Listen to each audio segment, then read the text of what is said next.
మా చిన్నప్పుడు మా అమ్మమ్మ చేసే పచ్చెనగపప్పు కర్రీ అండి. అసలు చాలా బాగుంటుంది టేస్ట్. అసలు వండుతుంటూనే స్మెల్ అనేదే మస్తు వచ్చేదండి. అసలు ఆ స్మెల్ మనం ఇప్పుడు కొన్నినా వస్తుందో రాదో కానీ ఈ పచ్చెనగపప్పు కర్రీ చేస్తే మాత్రం ఖచ్చితంగా అదో రకమైన స్మెల్ వస్తుందండి.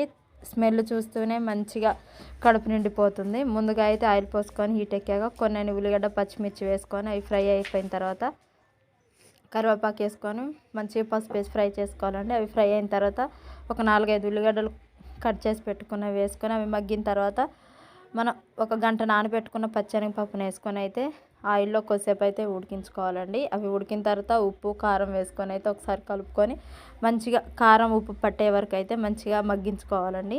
ఇలా మగ్గిపోయిన తర్వాత మనం ముందుగా నానబెట్టుకున్న చింతపండు రసాన్ని అయితే పోసుకొని నార్మల్ వాటర్ కూడా కొన్ని పోసుకోవాలండి.